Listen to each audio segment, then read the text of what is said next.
جس طرح سے حملے ہو رہے ہیں اس کی ویڈیوز بھی منظر عام پر آ رہی ہیں، اور اس کے آپ ویڈیوز لگاتار شاید آپ سوشل میڈیا پر اس کو دیکھ رہے ہوں گے۔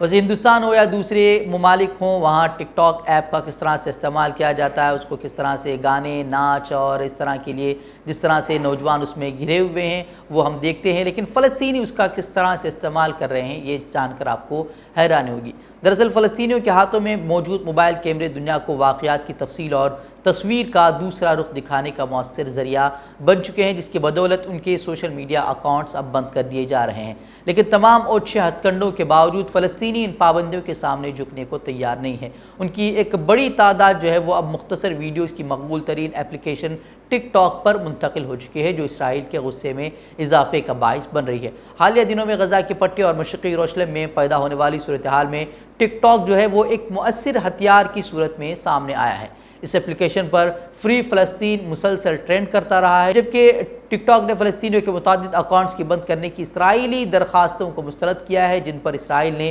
اشتعال انگیز مواد پوسٹ کرنے کا الزام عائد کیا تھا، جبکہ فیس بک ہو یا دوسرے جو پلیٹ فارم ہیں، سوشل میڈیا پلیٹ فارم ہیں، انہوں نے ان الزامات کی بنیاد پر بہت سارے فلسطینیوں کے اکاؤنٹس کو بند کر دیا تھا، جس کی وجہ سے ان کی جو صحیح صورتحال تھی وہ لوگوں تک پہنچ نہیں پا رہی تھی۔ لیکن اب ٹک ٹاک کے ذریعے وہ یہ جو اپنی صورتحال ہے، وہ وہاں کی صورتحال ہے، جس طرح سے ظلم ہو رہے ہیں، وہ تمام چیزیں وہ ٹک ٹاک کے ذریعے اب دنیا تک اسے پہنچا رہے ہیں اور دنیا تک اپنا پیغام پہنچا رہے ہیں۔ ویسے کسی بھی چیز کا اگر غلط استعمال کیا جائے تو وہ وبال بن جاتی ہے، اور اگر اس کا صحیح استعمال کیا جائے تو پھر وہ انقلاب برپا کرتی ہے۔ تو اسی طرح کی اب ٹک ٹاک کے ذریعے کس طرح سے فلسطینی اپنی جو آواز بلند کر رہے ہیں، وہ بھی کافی ایک حد تک جو ہے وہ سیکھنے کی بات ہے کہ کس طرح سے ہم ہر پلیٹ فارم کو کس طرح سے صحیح طریقے سے استعمال کر سکتے ہیں۔ تو ناظرین، آج کی خبروں میں اتنا ہی، کل پھر ہوگی ملاقات مزید خبروں کے ساتھ، تب تک کے لیے اجازت دیں۔ السلام علیکم ورحمۃ اللہ وبرکاتہ۔